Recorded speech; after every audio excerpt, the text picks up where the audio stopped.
I played 10 hours of Vampire the Masquerade Bloodlines 2 before launch, and today I get to share everything I've learned so you know what to expect from this new action RPG. We're going to talk about story, combat, stealth, exploration, side missions, all that good stuff. Before we jump in, thanks to Paradox Interactive and White Wolf for sponsoring this video. Vampire the Masquerade Bloodlines 2 is out now, and you can grab the game by using my link in the description and pinned comment below.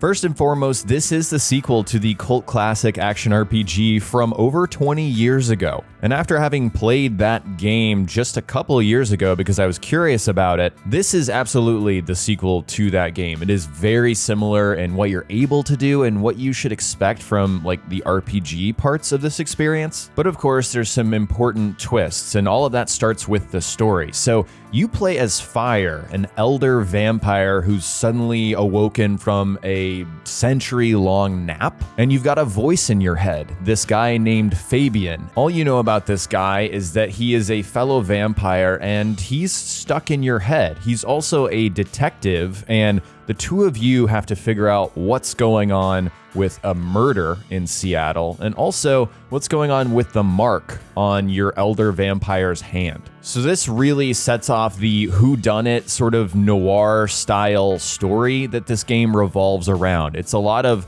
talking to different people involved in the various cults of the Masquerade in Seattle, dealing with the prince and whether you want to side with her or with someone else. And a lot of the conversations are directed by your choices, and people will actually respond to what you say and even, change their opinions of you based on your choices. If I were to add another description to this game, I would actually call it like a narrative action RPG, because there is a lot of dialogue in this game, a lot of talking to people, discovering what their motivations are, and really kind of trying to get to the bottom of this mystery. And here's the big wrinkle that really does change what this game is. You actually play as two characters, and you kind of split your time. It's not exactly 50-50, but half of the time you get to play as Fabian the detective. And these parts of the game actually reminded me of LA Noire, which is a complete detective game where you go through, question people to try to understand their motives and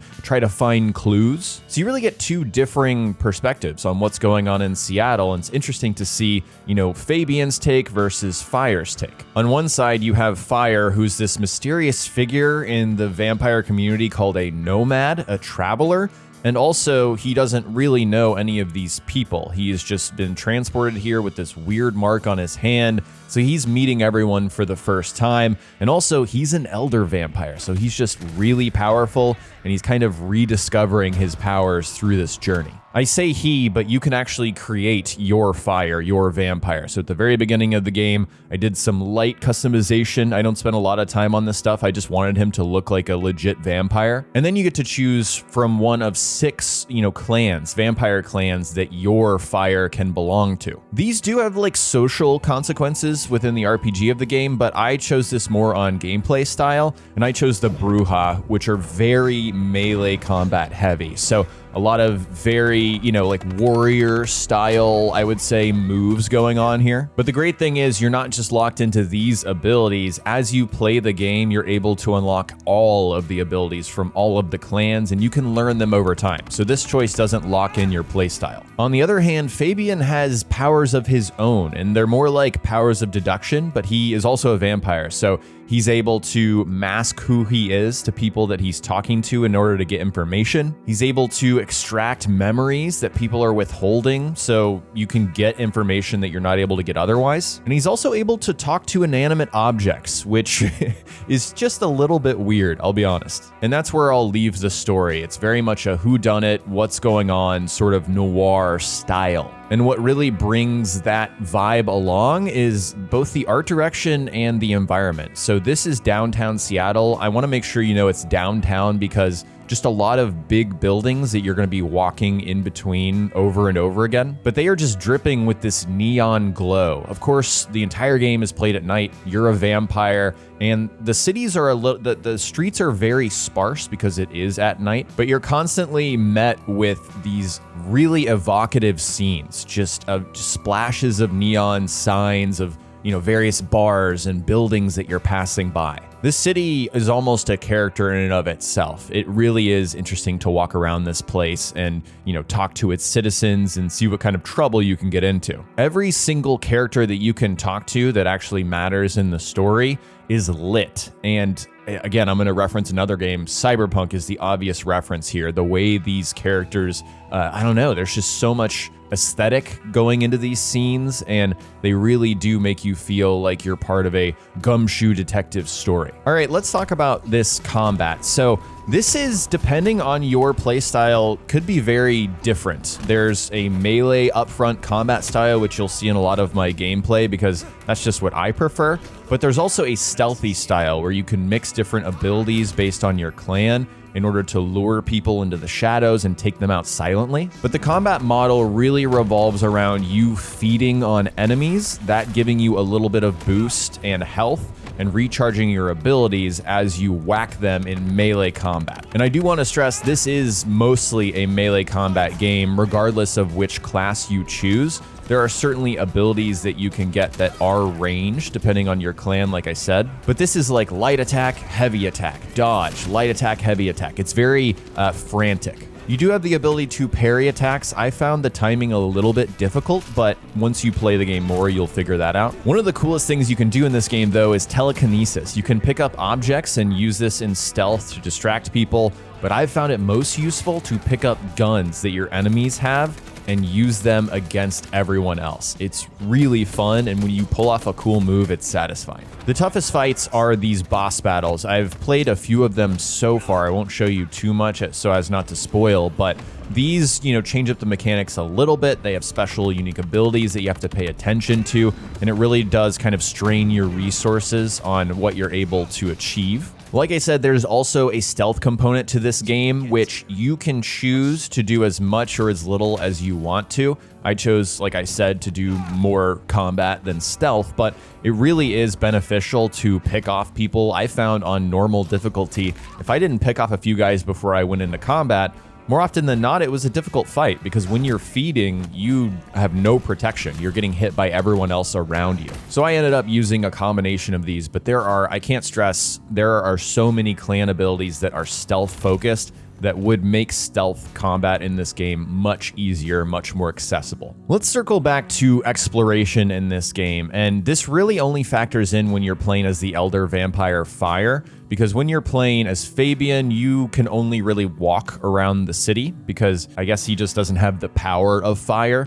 So the exploration really comes from some very interesting and cool movement abilities with fire. You have the Vampire Sprint, which of course is to run really fast, and you have a double jump and glide, which you could just see the animation sort of gliding through the air. It's exactly what you would imagine a vampire being able to do. But the whole thing with the Masquerade, if you're not familiar, the Masquerade is essentially the lie that vampires are trying to keep up with human beings. They don't want mortals to know that indeed there are vampires living among us. So you can't spook normal people. You have this meter on the top of the screen at all times, which makes sure that you're not breaking the Masquerade. So while you do have these cool moves, you can't use these, this movement tech out just anywhere. What you have to do is find alleyways where nobody's around, and then find like a gutter or some ventilation, some, emergency fire escape stairs in order to climb up to the rooftops. Then you're able to move around this map. And that's when I've, had the most fun moving, exploring around the map, because you can really go very fast and get this jump, glide, jump rhythm going. I would not advise just sprinting like a mortal around the map. If you do that, you're really missing out on exploring, what this world actually feels like. You might be wondering what happens when you do break the Masquerade. It's kind of like a wanted system in another game you might have played, another open world game where you are chased by the cops. I actually heard like some helicopters above me looking for me. And so essentially what you have to do is climb to a rooftop, hide for a little bit, and then you're good to go. But yeah, sort of the threat of being discovered is what pushes you to the rooftops. And so I found it fun to kind of play around, see maybe I can get away with vampire sprinting in the middle of the street just to see what would happen. I found that to be interesting. Outside of main missions, there's really only a few things you can do in this world. The first thing is called blood resonance. So very similar to the first game, you can turn on kind of your vampire senses and hear everyone's heartbeat around you. Some of them will glow different colors, and that'll give you an indication of what kind of blood they're giving you. This is the currency that you need in order to unlock new powers and in order to heal. So really, it's about feeding to make sure that, you're okay as a vampire, but also it's about upgrading your abilities and getting into new skill trees. When you find someone that is glowing the correct color that you're looking for, you have to convince them to follow you. And sometimes these people will attack you, sometimes they're afraid of you, and sometimes they want to get with you. So it's really kind of, one of those three things. When you interact with these civilians, you have to find a safe, dark place where no one else is looking, and then you can feed on them. This, of course, is a classic mechanic from the first game, and yeah, it's just as interesting as it was back then. Finally, let's talk about the side missions. So I've done, I would say, several of these, and they pretty much follow the same format every time. So you have a representative from a certain clan who needs your help, and you happen to be the one who can do that. So you'll go back night after night to these individual contacts and help them. And like I said, Nico always has a scent-based mission. So you're going to follow the scent, find, whoever needs to be dealt with and deal with them. Mrs. Thorin has delivery missions, so it's just about navigating the map and getting to a location. And then Onda usually has a combat-based mission where you have to deal with some enemies. There is not a lot of side content in this game, and the reason I want to tell you that is because a lot of the bulk of the content is within the main story and these big set-piece moments and talking. It's talking to different characters, learning their personalities, and also forming an opinion of what people think of you. You really genuinely do have to pay attention to what you're saying because somebody will remark on a very specific detail. And if you're just not paying attention and you miss that, then they're gonna be, bored or unamused or irritated, and they might shut down and not give you the information that you need. The way I've played the dialogue for my playthrough so far with my Brujah male fire is to be pretty much truthful with everyone. Just straight up, this is what happens, this is what I think, and also I'm gonna be nice and helpful. However, because I said a lot of this game is dialogue heavy, you can be mean. You can just not want to work with anyone. You can spit in everyone's face. You can be absolutely brutal. I'm not sure how that affects your opportunity to do things and how easy it is to make enemies with the various characters in this game. But yeah, just know that RPG part of it, mostly through talking is how you're able to get different, I think, playthroughs and outcomes. For me, the best parts of this game in the first 10 hours are absolutely the linear set piece driven main missions where you are in a very detailed environment and you're like, wow, this looks really good. You're learning more about the vampire clans, in Seattle, what's going on with the main plot. You're pushing that forward and you're interacting with, characters that you will repeatedly talk to over and over again. They won't just go away, So you're developing relationships. And of course, it's great when they sprinkle in some combat in there so you get into a nice rhythm. But yeah, I think the visual spectacle of this game is going to be something that draws people in, and also just the vampire aesthetic. I mean, there are not enough vampire games, and so if anything, I'm just happy that this game exists. It blows my mind constantly that we don't have more vampire-based games, and so